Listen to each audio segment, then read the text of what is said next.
This step is probably the most important.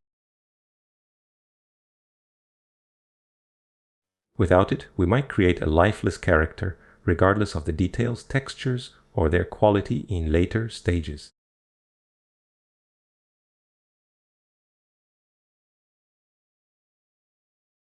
No matter your project style or complexity, these ideas are applicable. The goal is to transform the blocking into something more fluid and natural without getting into details yet.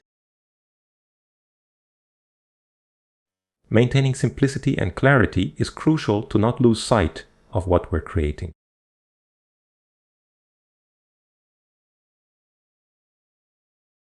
The focus in this phase is to adjust the proportions of the character, but also the interaction between all the parts in the model.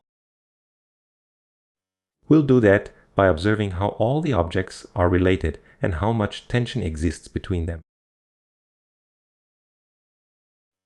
This will help and guide us in the manual detailing phase.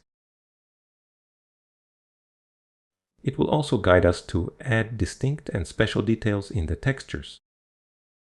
These are the elements that tell a story in your character. Now, we don't need to work with very dense pieces. This makes it easier to test if the topology from the previous stage deforms as expected. If needed, corrections are simple and the file remains light, minimizing projection issues. In your references, observe how each material deforms. Thin fabrics can deform differently from leather. By the way, the 3D Masterclass platform has an amazing course on fabrics. Metals have elastic behavior and can deform significantly before breaking, mainly due to compression. Pay attention to these surfaces and edges.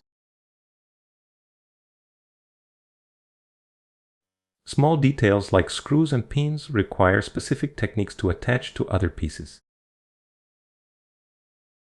Pay attention even to very subtle deformations. Consider the production method of your character in real life. Scientific precision isn't necessary, but deformations should be believable.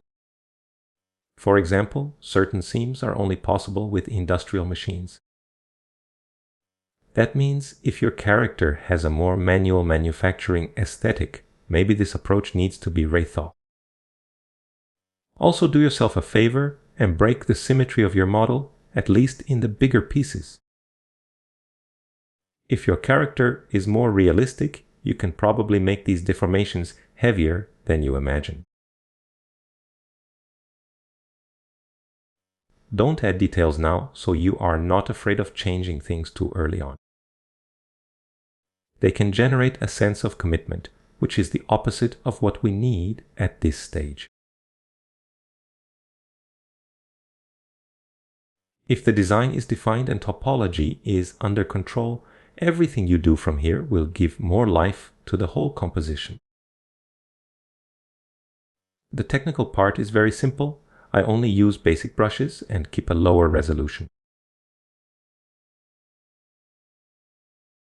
So all I have to say is this: your mission here is to not leave any part untouched. Try to understand the general contrast so as not to draw too much attention to a single region.